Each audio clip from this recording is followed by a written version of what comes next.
총장님께서 강의는 어제 그제 다 들었으니까 하지 말라고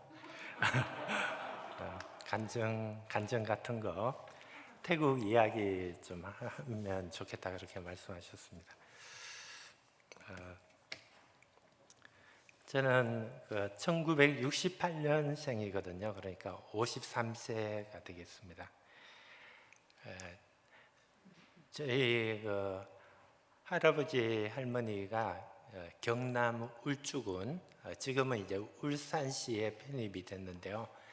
거기 아주 시골에 이제 살았습니다.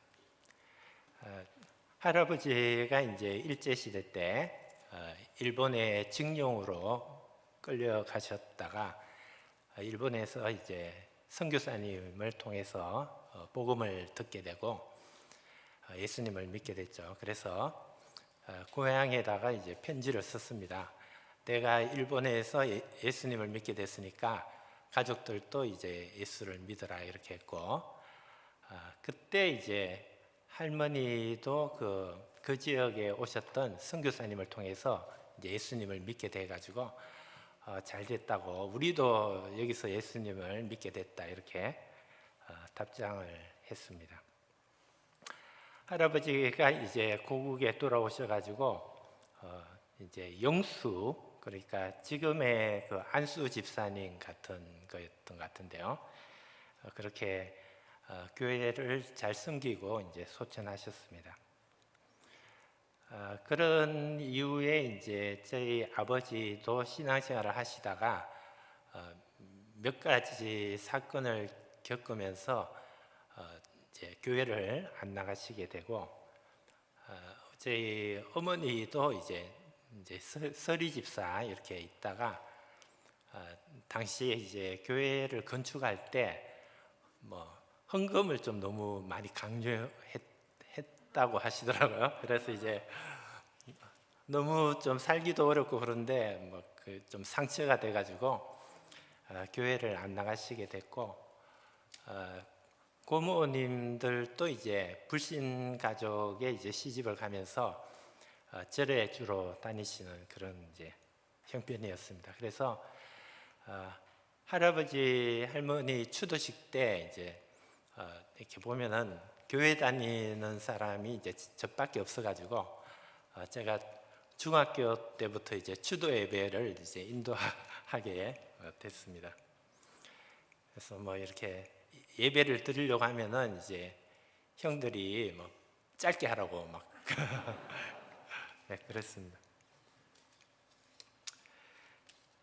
저는 삼남 일녀의 이제 막내인데요.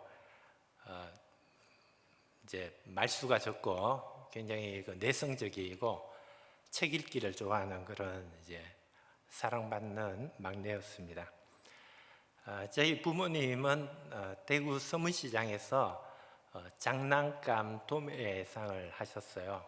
제법 크게 하셨는데 제가 어느 날 저희 아버지 가게의 그 창고를 가봤는데 끝이 없더라고요. 그래서 참 크게 하시는구나 이런 생각을 했습니다. 부모님은 제가 이제 교회 가는 것을 반대하시지 않고 자전거에 태워서 이제 주일날 교회 데려다 주시고, 또 부활절이나 성탄절, 가족 생일 때는 감사헌금을 또 챙겨서 주시고 그렇게 했습니다. 저는 대구 동신교회에서 쭉 성장을 했는데 합동측 교회입니다. 저희 집에서 이제 가까운 곳에 있었는데 당시에 성도들이 한 300명 되는 지역교회였습니다. 그런데 그때 이제 파송 선교사가 5가정 정도 있었는데 지금은 소천하셨지만 김활령 선교사님 이런 한국 선교계 최초 그 그룹에 해당하시는 분들이 5가정 이렇게 파송 선교사로 있었죠. 굉장히 그 선교의 선도적이었던 그런 지방 교회였습니다. 교회에서 주일학교 선생님들이 이제 학생들에게 성탄절이 다가오면은 위문 편지를 쓰게 했어요. 그래서 그 당시에는 그 학교에서는 국군 장병들에게 위문 편지를 쓰게 했고 교회에서는 이제 선교사님들에게 쓰게 했기 때문에 똑같은 패턴으로 쓴 거죠. 저는 선교사님 얼마나 수고가 많으십니까? 저도 커서 나중에 훌륭한 선교사가 되고 싶어요. 그렇게 패턴을 따라 썼습니다. 통상적으로 그렇게 쓰고 까맣게 잊고 있었는데 그 다음 봄에 답장이 왔었습니다. 열대 지역의 그 풍경이 담긴 그림 엽서가 왔는데, 동건아, 너의 편지를 읽고 너무 기뻤다. 네가 꼭 선교사가 되도록 내가 매일 기도하겠다. 그래서 제가 그 엽서를 들고 교회 벽에 붙어가지고, 하나님, 이게 원래 제 의도가 이게 아닌데 이 선교사님이 오해를 하고 이렇게 매일 기도하신다니까 저는 어떡합니까? 이렇게 굉장히 마음의 어려운 시기들을 보냈습니다. 또 선교사님이 매일 기도하면 될 가능성이 높은데 난 어떡하나 이런 생각을 했습니다. 제가 중학교 들어갔을 때 저희 집에 이제 방이 좀 많지가 않아 가지고 6살 많은 누나랑 한 방을 쓰게 됐습니다. 그때 누나는 이제 대학생이었는데 매일마다 이제 만화책을 빌려온 거예요. 그 당시에 순정 만화를 이제 많이 빌려왔습니다. 그래서 저도 뭐 여자들이 보는 순정 만화를 안 보려다가 이렇게 이제 보게 되면서 만화에 이제 빠지게 되고 밤을 새워서 누나랑 이제 만화를 보게 되었습니다. 그러던 어느 겨울밤 12시쯤에 대청마루 옆에 안방에서 이렇게 시끄러운 소리가 들렸습니다. 그래서 누나가 가보니까 저보다 10살 많은 형이 부엌칼을 들고 안방에 들어가서 아버지 목에다 대고 아버지를 죽이겠다 이러면서, 아버지는 죽이라 뭐 이러면서 이제 고성이 오고 갔었습니다. 저희 큰형은 지방대 공대를 졸업하고 군대를 이제 3년 갔다 와서 이제 그때 취직을 하려니까 취직이 잘 안 됐습니다. 그러니까 결혼도 못 하게 되고 몇 년을 집 앞에 당구장에서 이제 담배 연기 자욱한 데서 시간을 보냈고, 저는 이제 식사 때마다 어머니가 가서 큰형을 불러오라 하면 당구장에 가서 이제 형이 게임이 끝날 때까지 옆에서 밥 먹으러 가죠. 그런 시기를 보냈습니다.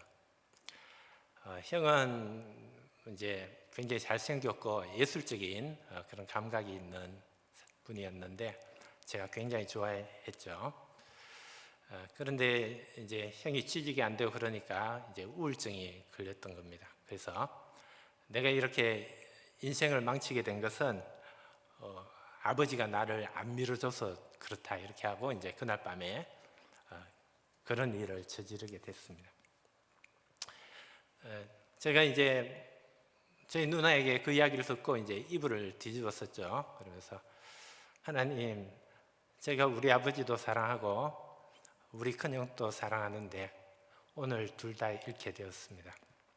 하나님께서 아버지도 살려주시고 형도 살려주시면 제가 목사가 되라고도 해도 목사가 되겠고 선교사가 되라고 해도 하겠습니다. 이렇게 기도를, 일종의 하나님과 빅딜을 제 인생을 걸고 했습니다. 그런데 기도가 마치니까 하나님께서 그 응답하셨다는 평안이 몰려왔습니다. 그리고 다시 만화책을 또 읽기 시작했습니다. 감사하게 그날 밤에 이제 아무 일도 없이 지나가고 형은 한 달쯤 있다가 취직이 되고 또 한두 달 있다가 결혼을 했습니다. 그래서 아버님이 지금 이제 90세에 살아계시고 큰형은 환갑이 지금 넘어가지고 이렇게 있습니다. 저 때문에 사신 거죠.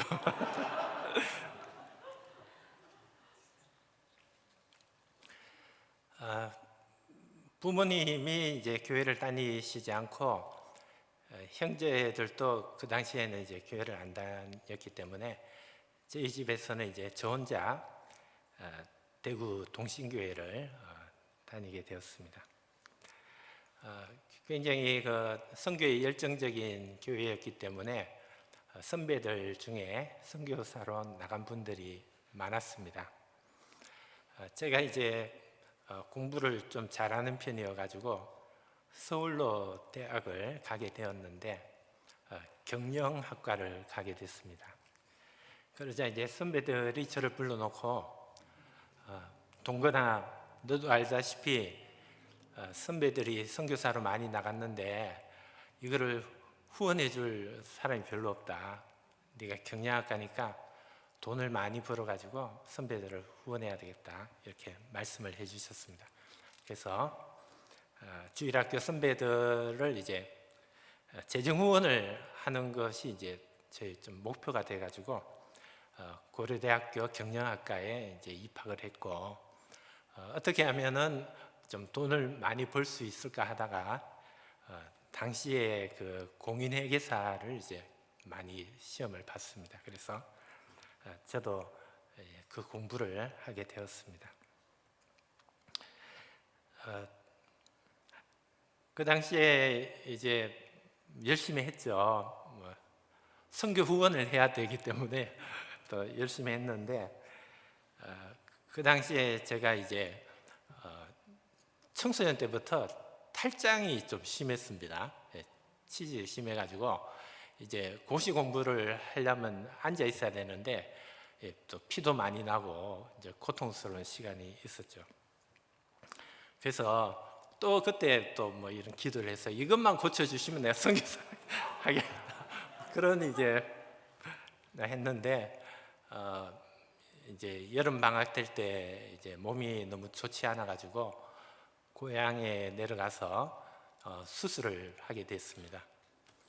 근데 안타깝게도 아버지가 저를 병원에 데리고 가신 게 아니고 어디 그 야매로 하는데 어떤 그런 데를 이제 데리고 와서 그냥 이렇게 하신 거예요. 그래서 그해 여름 내내 이제 너무 고통이 심하고 진통제로 이렇게 지냈습니다.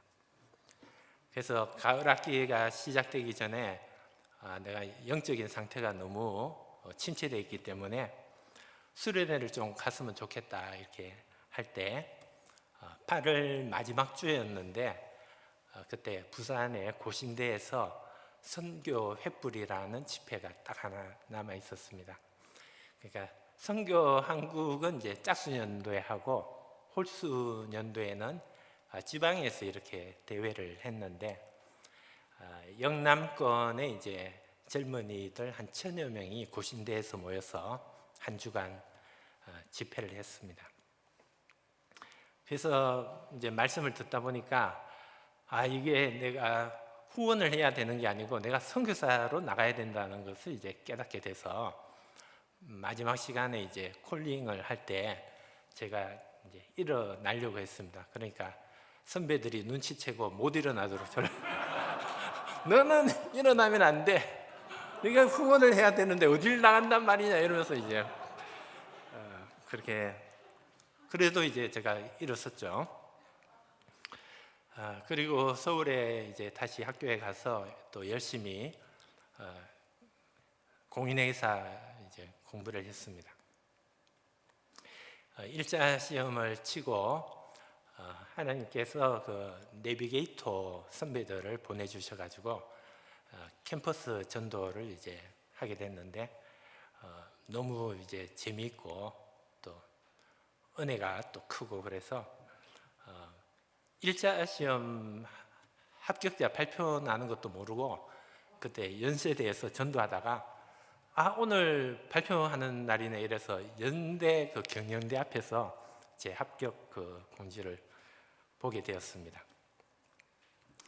그날 제가 서울에서는 내수동교회 대학부를 다니고 있었는데 지금 남서울교회 담임 목사님이신 화종부 목사님이 그때 대학부를 지도하고 있었는데 마침 연대 오셔가지고 제가 1차 시험을 합격했습니다. 그러니까 그분이 너무 좋아하지 마, 2차 시험 떨어질 수도 있어.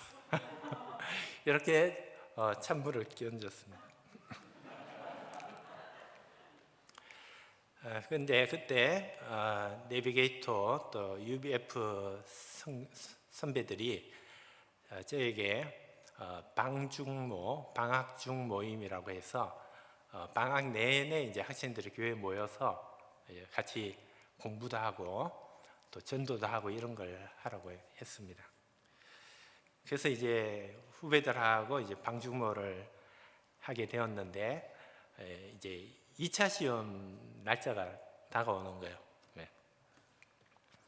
그래서 홍익대에서 2차 시험을 쳤는데 제가 곧에서 버스를 타고 홍익대를 가다가 광화문에 내려서 교회로 갔습니다. 가서 후배들 그 양육 모임을 이제 계속 진행을 했습니다. 그 하숙집 아줌마가 그날 이제 김밥을 사주셨는데 그 방중모에서 제가 김밥을 내놓으니까 이제 후배들이 이게 웬 거냐 그래서 오늘 회계사 2차 시험이 있는데 가다가 왔다.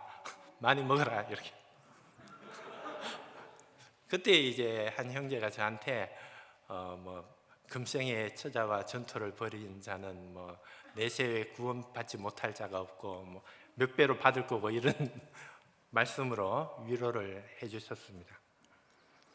근데 회계사 시험은 2차 시험은 이제 2번 기회가 있기 때문에 또 이제 공부를 계속했습니다.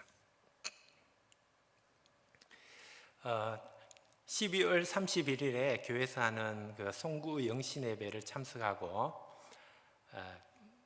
이제 하숙집으로 돌아와서 잠을 조금 자고 1월 1일에 이제 고려대학교 중앙도서관에 이제 공부를 하러 갔는데 1월 1일에 이제 오시는 분들은 뭐 사법고시, 행정고시, 외무고시 이런 고시생들이 와서 공부를 하는데 아침 일찍 총장님이 오셔가지고 고대 식품공학과에서 만든 빵을 다 나눠줬다는 거예요. 근데 내가 이제 송구영신 예배 때문에 좀 늦게 와서 그걸 못 먹었는데 그렇게 안타깝더라고요. 그래서 참 아쉽다 이렇게 하고 이제 열람실 칸막이에서 이제 큐티를 이렇게 하는데 그때 천상에서 이제 너무 아름다운 찬양이 울려 퍼지더니 이제 하늘에서 불이 떨어졌습니다. 그때 모든 것이 이해가 됐습니다. 하나님 정말 살아계신 것과 우리가 하나님을 안다는 것이 얼마나 영광스러운 것인지 그것이 이해가 됐고 그 다음부터는 이제 아침에 이렇게 전공 서적을 갖고 도서관에 가면 밤 11시 도서관 문 닫을 때까지 성경만 읽고 있는 거예요. 그렇게 이제 회계사 공부는 물 건너가고 대학을 졸업하고 몇 년 동안 이제 캠퍼스 사역을 이렇게 하게 됐습니다. 저는 이제 대학 졸업 후 3년 정도 있다가 너무 이제 배고프고 힘들고 그래서 그 당시에 기업체에 취직하려면 몇 년 전 출생 이런 제한들이 있었어요. 그래서 이제 마지막에 걸려가지고 은행에 이제 취직을 했습니다. 그래서 뭐 우리 지점에서 신우회도 만들어보고 이렇게 여러 가지를 시도했는데 이게 돈을 만지는 것이 적성에 안 맞는 것을 발견했고 지점장님이나 동료들이 저보고 신학교를 가라고 많이 했고 김동건 씨는 여기 있을 사람이 아니다. 당신은 종교인이 돼야 되는데 중이 되든지 신부가 되든지 기독교인이기 때문에 목사가 되라 이렇게 말씀을 해주셨습니다. 저는 내수동교회 대학부 있을 때 새가족부를 이렇게 맡고 있었는데 그때 배영애라는 이제 자매가 새가족으로 오게 되었습니다. 이 자매는 저랑 고향이 똑같은 경남 울주군 출신인데 장로님의 따님이었고 우리 장인 어른이시죠. 장로님이 교회를 몇 개 건축을 하셨습니다. 근데 장로님이 기관지 천식이 좀 심하셨고 그것 때문에 이제 결백증적인 것들이 있어가지고 가족들을 좀 힘들게 하는 부분이 있었던 것 같습니다. 이 배영애 자매가 이제 서울로 연세대 교육학과를 졸업했는데 서울에서 이제 방황하던 시간을 보내다가 이제 내수동 교회를 오게 됐는데 이제 새가족부원으로 이렇게 보니까 이제 잘 은혜를 이제 못 받더라고요. 저는 고시 공부를 해야 되기 때문에 시간이 별로 없는데 이 영혼이 이제 은혜를 못 받고 있는 것이 굉장히 좀 안타까웠습니다. 그러던 중에 이제 어느 날 밤 제가 밤에 잠이 안 와가지고 서구에서 뭐 읽을 책이 없나 찾다 보니까 몇 달 전에 친구가 선물한 미우라 아야코의 길은 여기에라는 책이 있는 것을 발견했고 이제 그것을 밤새워 읽었습니다. 그래서 딱 책을 읽고 나니까 이제 새벽기도 갈 시간이 돼 가지고 이제 교회 가서 기도했습니다. 하나님, 저도 이 마이카와 다다시처럼 한 여인을 구원하는 일에 제 인생을 드릴 수 있게 해주십시오. 이렇게 기도하고 결국 그렇게 배영애 자매하고 인생이 엮여가지고 그래서 결혼을 하게 되었습니다. 물론 이제 그 이후에 그 자매가 은혜를 받고 이렇게 신앙을 회복하게 됐지만 제가 선교사로 가겠다, 특별히 아프리카 선교사로 가겠다고 이제 분명히 밝혔고 나랑 결혼하려면 선교사가 돼야 된다 이렇게 말했습니다. 아내는 대학을 졸업하고 공사에서 직장 생활을 하다가 이제 못하겠다 이래서 그만두고 유럽 배낭여행을 떠났습니다. 그러다가 이제 영국에 지금 남서울교회 담임으로 계신 화종부 목사님이 영국에서 유학을 하고 있었는데 그 집에 갔다가 이제 그냥 영국에 눌러 앉게 되고 영국에 그 위클리프 센터라고 있습니다. 우리 GBT 같은 성경 번역 선교회 센터가 있는데 거기서 자원 봉사를 하게 되었습니다. 그러면서 은퇴하신 많은 선교사님들을 거기서 만나게 됐는데 그 선교사님들이 하나같이 선교사의 삶은 너무나 액티브하고 행복한 것이다. 당장 한국에 돌아가서 그 형제랑 결혼하고 선교사가 되라 이렇게 조언을 해주셨고 그 중에 한 분이 우리 정민영 선교사님. 그래서 제가 여기 MDB 때 정민영 선교사님이 한번 선교 실제 강의를 오셨을 때 위클리프 센터에서 그렇게 조언해 주신 그 자매가 결혼했다고 하니까 너무 좋아하시면서 그렇게 됐습니다. 저희 부부는 이제 두란노 서원에서 간사로 이렇게 같이 이제 근무를 했습니다. 저희 아내가 영국에서 돌아와서 두란노 서원의 빛과 소금 그 월간지 편집 기자로 일을 하게 됐고 저는 이제 잡지사는 그 마감 때 한 주간 좀 야근을 하기 때문에 제가 이제 아내의 귀갓길을 돕기 위해서 거기 갔다가 저도 취직이 됩니다. 나중에 기자분들이 이제 너무 마감 시간에 쫓겨서 교정을 봐야 되는데 저보고 와서 도와달라 하다가 취직이 돼서 같이 근무했는데 저는 세미나를 주로 하는 그 사역팀에서 근무를 하게 되었습니다.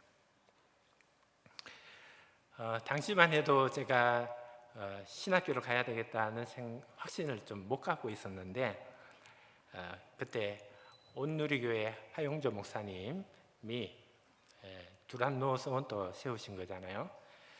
저희한테 신대원을 입학하기를 원하는 분들을 위해서 입시과정 세미나를 만들라 이렇게 하셨습니다. 그것이 성경과 신학이라는 그런 세미나였는데 총신, 또 뭐 장신, 합신, 뭐 고신 이런 신대원을 가려는 분들을 1년 동안 학원처럼 이렇게 교육을 하는 곳이었습니다. 그때 이제 제가 담당 간사로 이제 칠판도 닦고 김밥도 깔고 이렇게 강사님들 컨택도 하고 있는데 각 신학교 교무처장님을 초청해서 이제 학교 소개하는 시간이 있었는데 그때 합신의 교무처장이셨던 오덕교 교수님이 동건 형제 꼭 합신에 와 이렇게 마치 미래를 보장해 주실 것처럼 달콤한 그렇게 해서 이제 합신을 오게 되었습니다.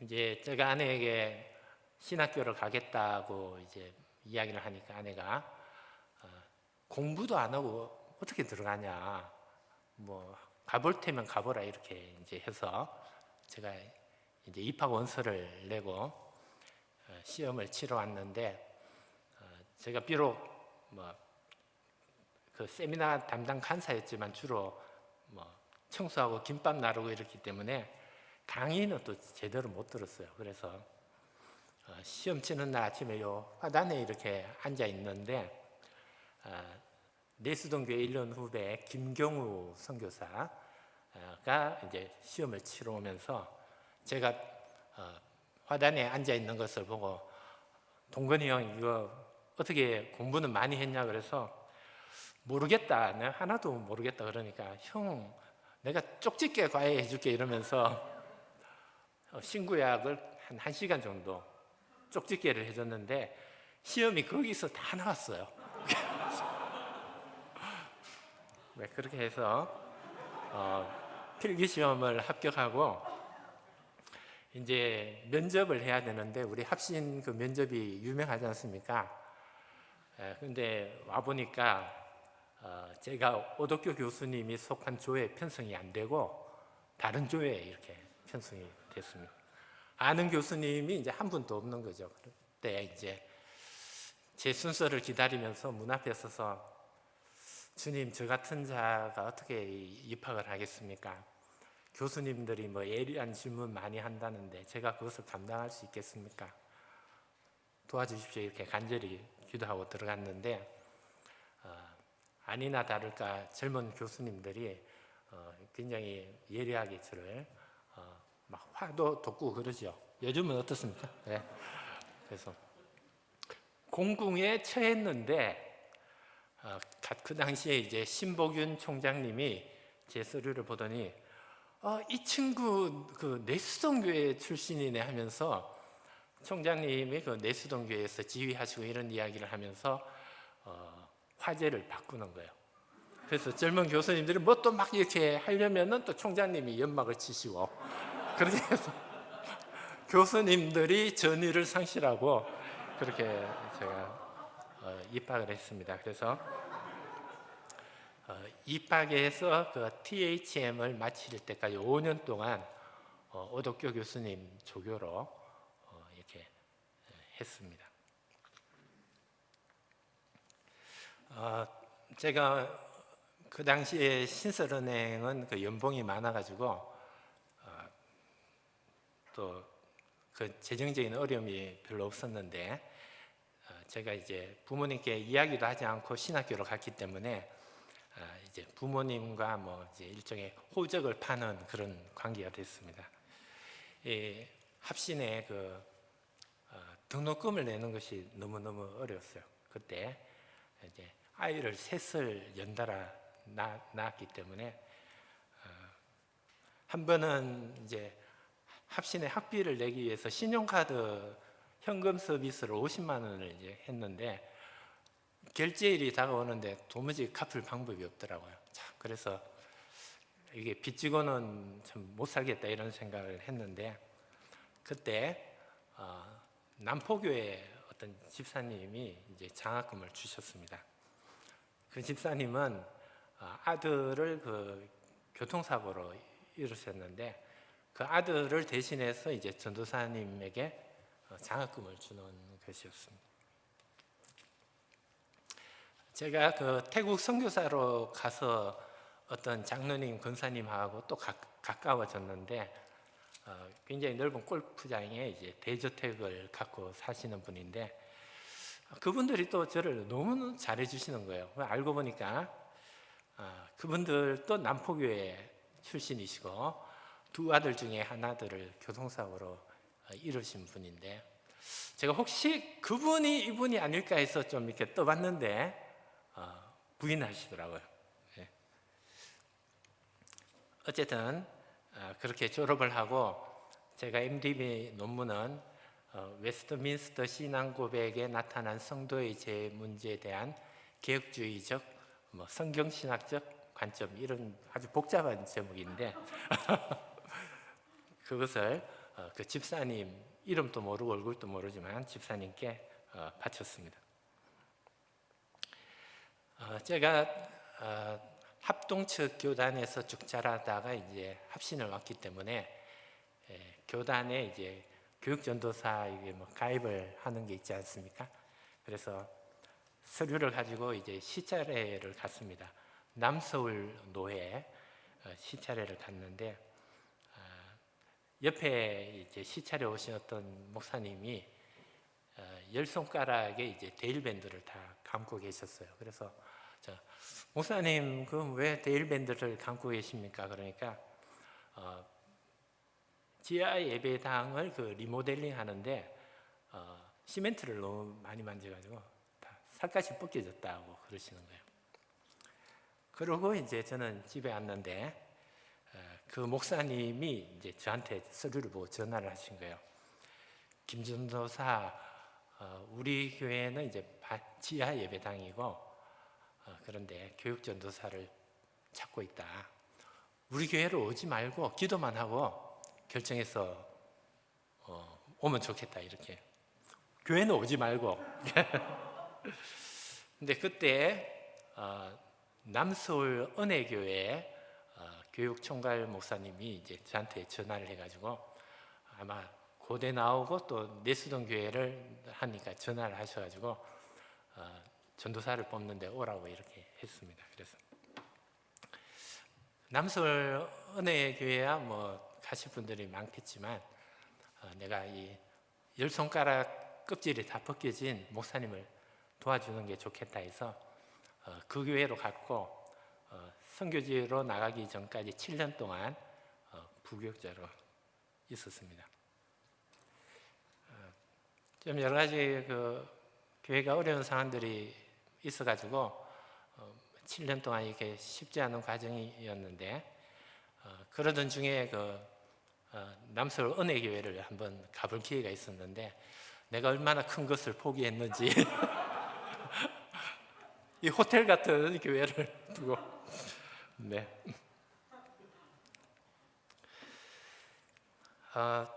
제가 그 내수동 교회 이제 대학부 시절에 태국 선교사님 한 분이 이제 교회를 방문하셔가지고 단기 선교팀을 보내달라고 하셨습니다. 그래서 당회에서 이제 단기 선교팀을 보내기로 했고 이제 동건 형제가 팀장으로 가라 이렇게 해서 16명의 그 단기팀이 이제 태국 단기 선교를 가게 되었습니다. 그게 1997년쯤 되는 것 같습니다.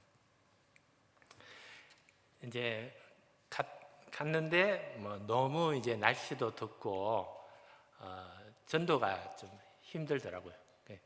일주일 내내 이제 한 대학 캠퍼스에서 16명이 아침 저녁으로 점심 전도를 했는데 한 명만 이제 마지막 초청 잔치 때 전도할 수 있었습니다.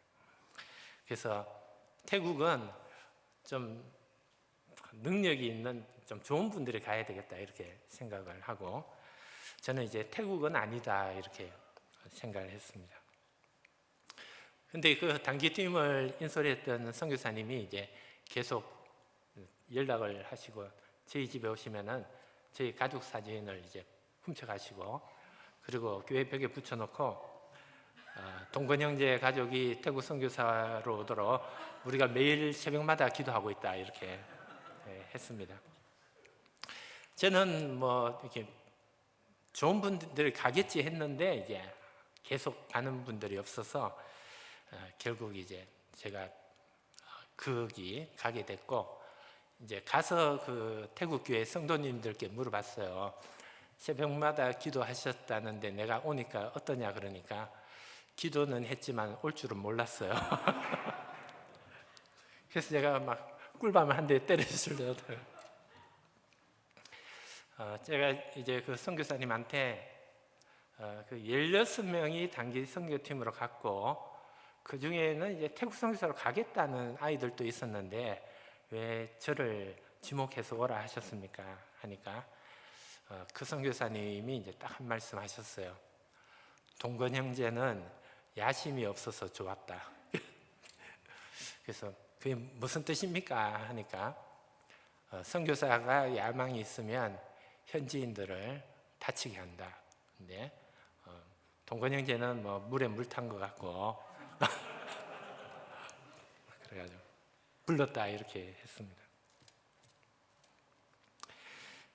제가 태국 교회에서 이제 사역을 이렇게 한 5, 6년쯤 했을 때 태국 그 신학생 전도사님이 하루는 저를 찾아와서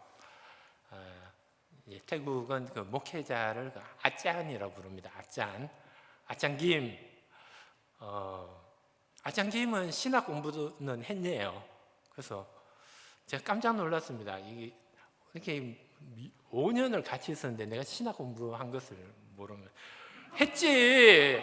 THM까지 비록 논문을 못 써가지고 쓰려지만 5년 동안 했다. 그러니까 그러냐고 그러면서 목사냐고 또 묻더라고요. 목사지. 내가 목사인지도 몰랐냐고. 그러니까 자기는 이해가 안 된다는 거예요. 왜? 그러니까 자기가 이제 방콕 바이블 칼리지라고 태국에서 제일 유명한 신학교입니다. BBC, MDiv 공부를 하는데 전도사님들끼리 모이면은 이제 한국 선교사들에 대해서 이제 이야기를 많이 한다는 거예요. 자기랑 같이 생활. 그러면서 한국 선교사들은 너무 이제 권위적이고 우리를 종취급하고, 그다음에 새벽부터 수요예배 막 신방도 열심히 하고 너무 일이 많는데 자기는 그 이야기를 들을 때 도무지 이해가 안 된다는 거예요. 자기가 같이 있는 김동원 선교사님 전혀 그런 사람이 아니라는. 그래서 이게 욕인지 칭찬인지. 저는 그 막내가 이제 도를 지나면서 선교 훈련을 받기 시작해서 이제 막내가 2살 됐을 때 태국에 가게 됐습니다. 이제 뭐 동남아 대부분이 그렇지만 대중교통이 좀 별로 없고 또 상당히 사고도 많이 나기 때문에 이제 차를 좀 사야 되겠다 이런 생각을 하고 이제 돈을 모았습니다. 근데 이제 성도들이 교회를 이제 건축해야 되겠다, 월세를 벗어나야 되겠다 이런 이제 생각들을 하게 되고 적당한 이제 교회 장소를 찾게 됐습니다. 태국은 이제 뭐 복덕방 부동산 같은 게 없고 이제 골목마다 다니면서 대문 앞에 이제 이렇게 판다든지 빌려준다는 간판을 이제 보고 다니는데 우리가 이제 기도했던 집을 찾게 됐습니다. 가격은 1억 5천만 원, 대학생 기숙사 사역을 할 수 있는 방이 많을 것, 또 50명 정도가 모일 수 있는 예배실이 있을 것, 그 다음에 우리가 랑카맹 대학이라는 국립대학 사역을 했는데 그 대학에서 걸어서 10분 사이 이런 이제 조건들을 갖고 기도했는데 적당한 집이 나왔습니다. 그래서 집주인을 만났죠. 그래서 맥도날드에서 이렇게 이제 만났는데 할아버지셨어요. 그래서 이제 바쁘셨는지 이렇게 막 오셔가지고 이제 맥도날드를 시켰고, 우리는 뭐 태국에서는 그게 좀 비싼 음식입니다. 그래서 그걸 시켜 먹을 형편도 안 되고 그냥 있었는데, 그분이 이제 프렌치 프라이랍니까, 감자튀김, 그걸 이제 드시는데 케찹 없이 먹더라고요. 그래서 제가 좀 안타까워서 이렇게 케찹을 딱 뜯어 들었는데, 그때 그분의 눈빛이 딱 바뀌는 것을 이제 보게 됩니다. 그러면서 그분이 계약금 10%, 1,500만 원만 가져오면은 열쇠를 줄 테니까 들어가서 쓰라. 그리고 우리가 쓰는 내는 월세를 절약해서 돈을 더 보내서 매달 150만 원씩 갚으라, 이렇게 했습니다. 계약금만 내고 들어가고 매달 150만 원씩 계속 갚으라, 그런 조건이었습니다. 너무나 이제 좋은 조건이죠. 근데 이제 한 달 후에 이제 1,500만 원을 만들어야 되는데 뭐 그 돈이 없죠. 성도들이 대부분 대학생 청년이었기 때문에. 그리고 또 이 친구들이 이제 고향에 가보면은 뭐 한국의 어느 교회가 자기 고향의 교회를 건축하고 이런 것들 이제 많이 봤기 때문에, 김동건 선교사도 이제 어련히 한국에서 돈을 가져오지 않을까 이런 또 기대도 하고. 그래서 나는 한국에서 하나도 유명하지 않는 목사야, 나한테서 기대하지 마. 그리고 그때 한국도 이제 IMF 지나서 굉장히 어렵기 때문에 먹으면 안 된다. 태국의 크리스찬 사업가들 중에 알아보라, 이렇게 했는데 결국은 1,500만 원을 못 만들고 이제 500만 원만 이렇게 해서 이제 집주인을 만났습니다.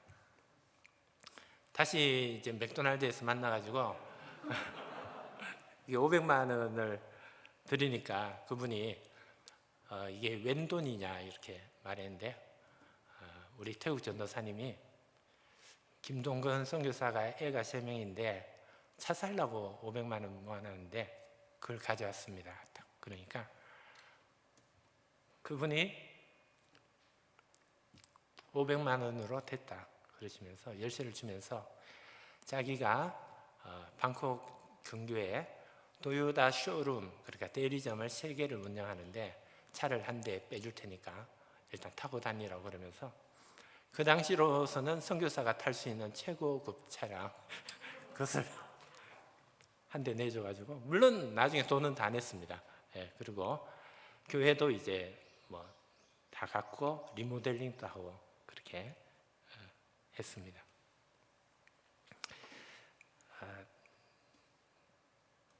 저는 그 교회를 이제 한 10여 년 정도 있다가 후배 선교사님이 이제 사역을 하시고 저는 나와서 좀 공단 지역의 젊은이들을 이제 전도해야 되겠다 해서 시시브라이라는 그런 지역에 교회를 개척하게 됐습니다. 그러던 중에 이제 갑자기 이제 제가 대표로 오게 됐습니다. 12월 28일에 이제 투표를 해서 제가 선출돼서 1월 1일부터 이렇게 오게 돼가지고, 저희 아내는 이제 방콕에서 막내랑 계속 좀 사역을 하고 저는 여기서 대표로 이렇게 있습니다. 남자가 이게 혼자 있는 게 참 좋지 못하다는 말씀을 매일 묵상하면서 참 특별히 봄 가을로 베개를 굉장히 많이 적셨습니다. 그래서 자려고 하면 이렇게 눈물이 막 너무너무 많이 흐르고, 아내가 보고 싶고 그런. 저희 아내는 교육학과를 졸업해서 교사 자격증이 있지만 교사가 되고 싶어 하진 않았습니다. 그러다가 이제 저희가 2004년도에 태국에 갔는데 2006년도까지 저희가 이제 봄까지 언어를 이제 공부를 했는데, 그때 대장금이라는 드라마가 이제 태국에 상영이 되었고, 그것이 이제 선풍적인 인기를 끌게 됐습니다. 대장금이 방영될 때는 길에 사람이 없었고 모든 식당에 사람들이 가득히 앉아서 대장금을 받습니다. 공중파는 그거를 몇 회 계속해서 방영을 했고 태국 문화체육관광부에서는 태국도 어떻게 하면 저런 드라마를 만들까를 이제 연구를 하기 시작했습니다. 그러면서 이제 많은 교육기관에서 한국어 교사로 와서 가르쳐 달라 했고 저는 이제 목사하고 이제 목회를 하는 것이 좋겠다 생각했고 저희 아내는 이제 대학에서 한국어 교수로 이렇게 일을 하게 됐습니다. 굉장히 유명한 명문대학에서 한국어를 가르치게 되고 또 정부 노동청에서 하는 그런 프로그램에서 강의도 하게 되었습니다. 또 최근까지는 이제 방콕에 있는 국제학교에서 교사로서 저희 선교비보다 많은 월급을 받으면서 이렇게 사역을 했고 비자도 거기서 해결이 됐습니다. 단지 이제 저에게 어려움이 있다면 아내가 이제 비자를 갖고 있고 제가 거기 얹혀 있다 보니까 가끔 이제 저한테 갑질을 합니다. 그래서 이게 제 아내가 퇴근하면은 샤워하고 바로 침대에 누워서 저한테 발가락으로 뭐 쌀을 씻어라, 장을 봐와라, 내가 얼마나 피곤한지 아냐, 뭐 한국 사람이 태국 사람들 앞에서 영어로 한국어를 가르치는 게 얼마나 예. 이제 저희가 새 아이를 데리고 태국에 갈 때 우리 이제 부모님은 이제 저희가 하는 것도 반대했지만 손주들을 이제 굉장히 걱정을 많이 했습니다. 어디 그 애들을 거지 만들려고 데리고 가냐 이렇게 했습니다. 물론 이제 저희도 한국 사람이기 때문에 자녀들을 이렇게 교육을 잘하고 싶은 마음은 있지만 선교사가 이제 아이들을 좀 양질의 교육을 하려면 비용이 좀 많이 들고 그것이 선교비 안에서 이루어져야 된다는 것이 이제 저희들에게 항상 큰 짐이죠. 후원자들은 막 콩나물 값을 아껴가지고 후원한다 이러는데 우리가 애들을 이렇게 좀 잘 교육하는데 돈을 쓴다는 게 굉장히 좀 어려운 문제입니다. 그래서 처음에는 이제 난민 학교 좀 비슷한데 그런데 이제 아이들을 데리고 있다가 어떤 한국 장로님이 이제 방콕에서 국제 학교를 이제 오픈하게 되었고 한 학생이 200여 명쯤 이렇게 되니까 이게 이제 기독교 학교인데 학생이나 뭐 교사 중에 크리스찬들이 별로 없다 보니까 MK 선교사 자녀들을 이제 장학금을 주고 이렇게 뽑게 됐는데 거기 이렇게 가서 아이들이 굉장히 저렴하게 이제 공부를 하게 되었습니다. 근데 이제 저희 첫째가 고등학교에 이제 올라가게 됐는데 이제 고등학교는 아직 이제 학생이 없어가지고 이제 아들이 주로 혼자서 학교에 이제 자습을 하게 됐습니다. 근데 아들이 이제 아빠 나도 선생님이 가르쳐주고 친구들이 있는 학교에서 공부하고 싶어 이렇게 했는데 저희가 그런 데는 비싸. 그리고 너만 갈 수는 없잖아. 셋 다 가야 되는데 그게 안 된다.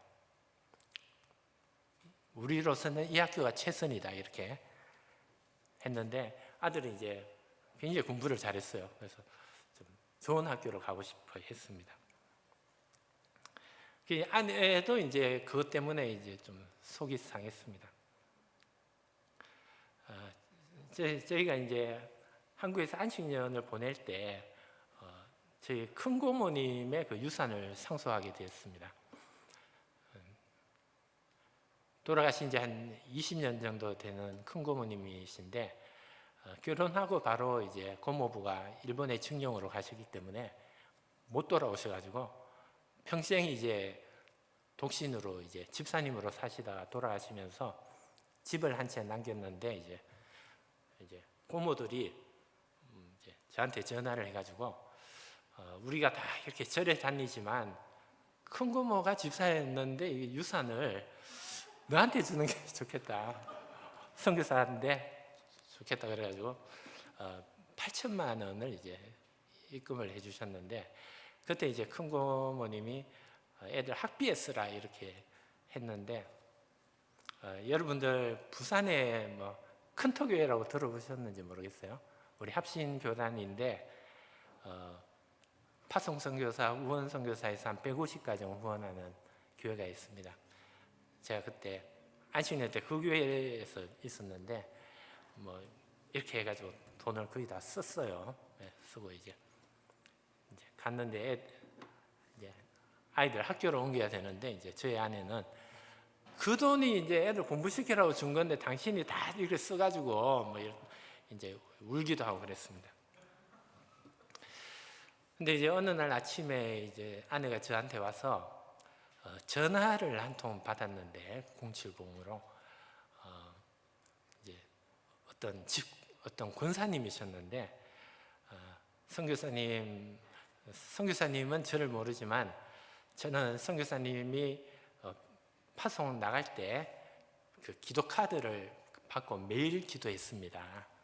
근데 제가 오늘 이렇게 아침에 기도하는데 하나님께서 환상을 보여주셨는데 사모님이 울고 있는 모습을 보여주셨어요.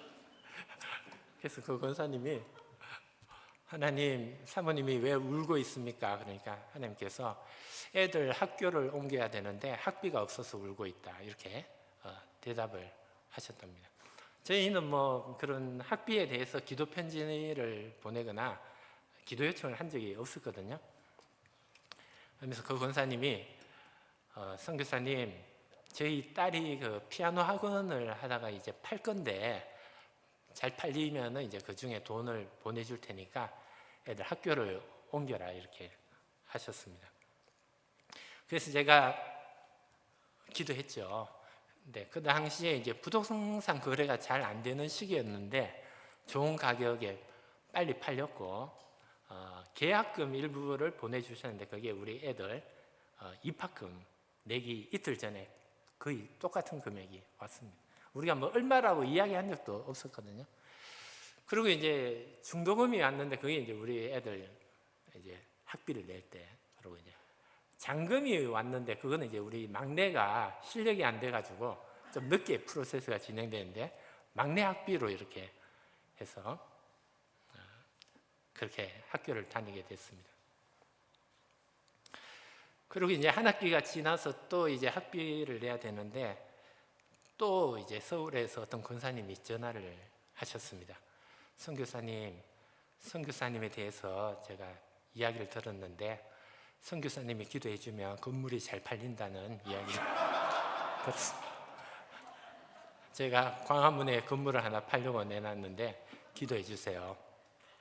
팔리면 헌금하겠다는 거예요. 그래서 제가 전화를 끊고 생각해 봤어요. 하나님, 제가 태국에 지금 영혼 구원을 위해서 이렇게 왔는데 한국에 이거 부동산 팔리는 걸 제가 계속 기도해야 되겠습니까? 이건 아닌 것 같습니다. 이렇게 하고 기도를 안 했습니다. 그리고 이제 저희 아내가 어떤 학교에 지원을 했는데 너무나 좋은 조건으로 이제 교사로 채용이 돼가지고 이제 애들 학비를 내게 됐고 아들은 이제 미국에서 대학을 졸업하고 결혼해가지고 지금 또 대학원을 가려고 준비하고 있습니다. 저희 그 둘째가 미술을 이제 전공하게 됐는데 이제 한국으로 이제 미대를 좀 와야 되겠다 이렇게 생각을 이제 했는데 이제 뭐 태국에서 미술을 해가지고는 이제 홍대나 국민대나 이런 데를 뭐 갈 수가 없는 거죠. 그래서 결국 이제 미국으로 가게 됐는데 제가 홍익대에 대한 그 컴플렉스가 있잖아요. 그 길을 가는 중에 버스에서 내린 게 있는데 저희 딸이 미국의 버지니아 커먼웰스 유니버시티라고 순수 미술 쪽에서는 이제 미국 대학 랭킹 1, 2위 정도 되는 대학인데 그 커먼웰스가 이제 번역하면은 뭐 홍익 뭐 이런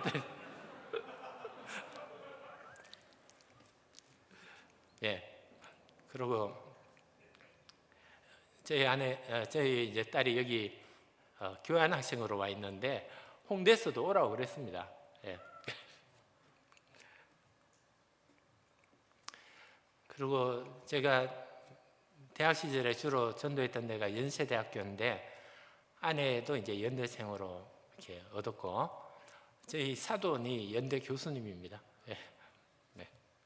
그래서 참 저는 너무 이렇게 보잘것없는 걸 드렸는데 하나님께 다 이렇게 기억하시고 갚아주신다 이렇게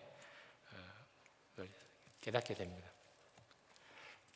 시간이 너무 제가 이야기를 많이 해서 시간이 없고 강의는 고사하고 저희 단체 소개도 지금 못할 것 같은데 저희 그 GP 선교회는 예, 글로벌 파트너스라는 이제 이름인데요. 지구촌의 뭐 협력자들 이렇게 번역할 수 있습니다. 1968년도 제가 태어나던 그 해에 한국에서 최초로 만들어진 자생 선교 단체입니다.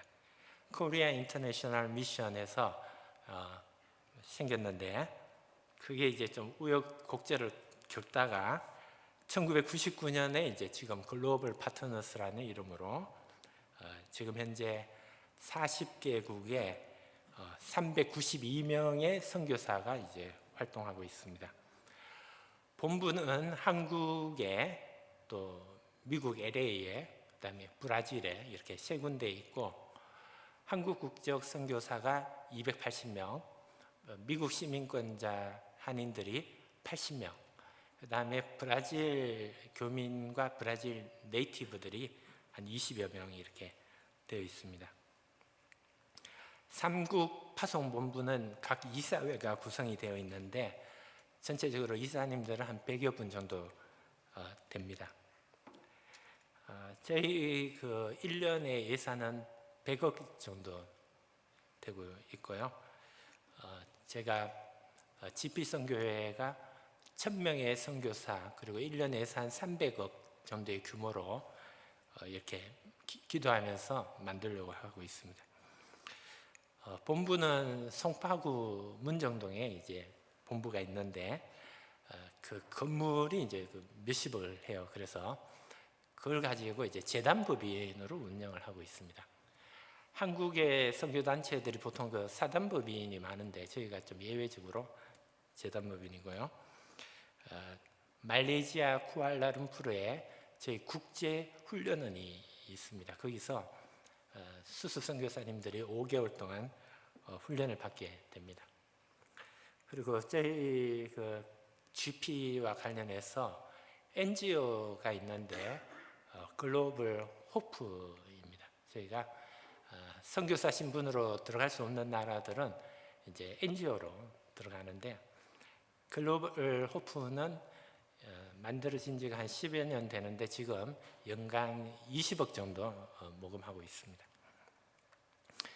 그리고 조금 전에 이제 북한을 위해서 특송하시고 기도했는데 저희가 그 북한을 대상으로 사역하는 사단법인이 글로벌 블레싱이라는 단체가 있습니다. 이것은 그 북한 농아 국가 축구 국가대표팀 감독을 맡고 있는 선교사님들 중심으로 또 평양 과기대에서 교수와 교직원으로 사역하는 분들 중심으로 운영이 되고 있습니다. 여러분들이 잘 아시는 것처럼 요즘은 이제 비즈니스 에즈 미션, 뱀 사역 이쪽에 이제 관심이 많은데 저희도 ET라는 이름으로 운영하고 있습니다. 이게 Entrepreneurship 발음이 안 되는데 이게 기업가 정신 이런 뜻인데 ET 포럼이라는 이제 기관으로 이렇게 활동을 하고 있는데, 선교사님들이 소정의 그 수습 과정을 거쳐서 비즈니스 프로젝트를 내시고 그것이 통과가 되면은 5천만 원을 이제 지원을 합니다. 이것은 상환하지 않아도 되는 돈으로 지원을 합니다. 어쨌든 선교사님들이 그 비즈니스를 하는 데 있어서 성공률을 어쨌든 20%까지는 좀 끌어올려 봐야 되겠다, 이런 목표를 갖고 있습니다. 5팀이 하면은 한 팀 정도는 좀 성공할 수 있도록 해야 되겠다, 그렇게 하고 있습니다. 어제 그제 우리 강사님들이 많이 말씀하셨듯이 저희가 선교사님들이 한국에 들어왔을 때 집이 없어서는 안 되겠다, 그래서 선교안을 이제 굉장히 좀 많이 확보했습니다. 제가 지난 1년 반 동안 거의 당근 마켓에서 사가지고 이렇게 창고에 쌓아놓고 집 한 채 이제 구해가지고 도배하고 벽지 바르고 세팅하고 인터넷 이렇게 이것만 거의 한 것 같습니다. 예. 그리고 선교사님들이 한국 들어오면은 차가 없어서는 안 되겠다 해서 차를 10대 정도 좀 운영하고 있습니다. 스타렉스부터 경차까지. 그래서 우리 GP 선교사님은 한국 오면 차를 타고 다니게 해줘야 되겠다. 그래서 전국 방방곡곡에 이제 차를 기증하거나 싸게 팔겠다는 분이 있으면 제가 가서 몰고 왔습니다.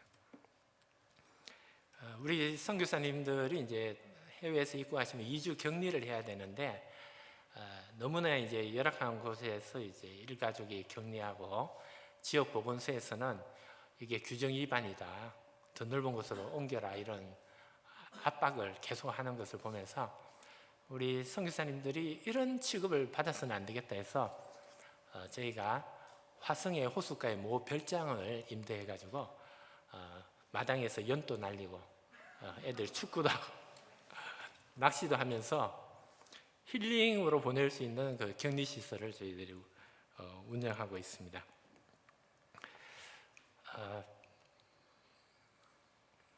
제가 여러분들 아시겠지만 한국말도 잘 못하는데 요새 걱정이 많았는데요. 하나님 말씀하시더라고요. 동건아, 너 잘난 말재주로 사역하는 거 아니고 하나님의 말씀을 제대로 증거하기만 하면 나머지는 내가 책임지겠다, 이렇게 말씀하셨고, 제가 이렇게 태국에 많은 교회 다니면서 설교하면은 태국 성도들이 예배 끝나고 저한테 와서 아장킴, 싸녹 막 이렇게, 그게 뭐냐면 너무 재밌다, 이렇게. 아장킴은 목사가 될 게 아니라 개그맨을 했으면 더 좋았을. 외국인이 어떻게 그렇게 재밌게 이야기하냐, 이런 이야기 하십니다. 제가 오늘 셰페지의 강의안을 갖고 왔는데 하나도 못하고 내려가도록 하겠습니다. 감사합니다.